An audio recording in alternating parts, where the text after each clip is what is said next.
तरफदारी ना करो। रात को थकी हारी रीमा कमरे में आती है।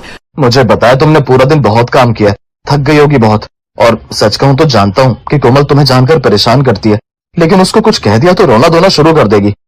कोई नहीं, अब क्या कर सकते हैं। मैं काम करने से मना करूंगी तो कहीं माँ जी से ना करवाने लगे, इसलिए मैं चुपचाप कर रही हूँ। पता है, इसीलिए मैं तुम्हें मायके जाने से नहीं रोकता, क्योंकि मुझे पता है तुम यहाँ कितना काम करती हो। सोचता हूँ तुम्हें वहाँ आराम तो मिलेगा, इसीलिए जाने देता हूँ। तभी रीमा का फोन बजता है। वो फोन उसके मायके से था, जहाँ उसकी भाभी बताती है कि रीमा की माँ के गिरने की वजह से कमर में चोट लग गई है। ये सुनकर रीमा जल्दी से अपने मायके जाने के लिए भागती है तो नीचे कोमल उसको रोकते हुए बोलती है, भाभी कहाँ जा रही हो? दीदी वो मैं अपने मायके जा रही हूँ, मेरी माँ को चोट लग गई है। माँ जी मैं जा रही हूँ। हाँ बहू जा। क्या जा बहू? माँ भाभी झूठ बोल रही है। अरे इनके ननद के ससुराल आते हैं, इनको मायके जाने के बहाने बनाने अच्छे से आते हैं। भाभी आप झूठ बोल रही हो, नहीं जाओगी आप मायके। मैं झूठ क्यों बोलूंगी दीदी, क्योंकि मैं भी यही बोलकर मायके आई हूँ, तो आप क्यों नहीं ये बोलकर अपने मायके जा सकती?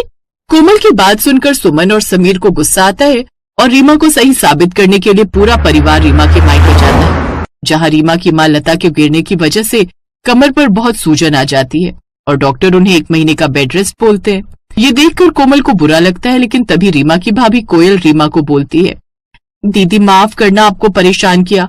आप जब जब मायके आती हैं चैन से नहीं बैठती, घर के सारे कामों में मेरी हेल्प करती हैं। ऐसी ननद मैंने सच में नहीं देखी जो मायके आकर भी आराम न करे। अभी कुछ ही दिन हुए थे आपको ससुराल गए, देखो दोबारा आना पड़ा। भाभी ये घर सिर्फ आपका नहीं मेरा भी है, तो काम भी हम दोनों करेंगे ना। और आप चिंता मत करो, माँ जल्दी ठीक हो जाएंगी। मैं अपने ससुराल से डेली आ जाया करूंगी। सुबह वहाँ के सारे काम खत्म करके यहाँ माँ की देखभाल और आपकी मदद के लिए। नहीं भाभी आप यहीं रहो और मुझे माफ कर दो। आपने तो अपने ससुराल और मायके को अपना घर समझ लिया था, लेकिन मैंने ही आपको गलत समझा। मुझे माफ कर देना, मुझे अपनी गलती अच्छे से समझ आ गई है।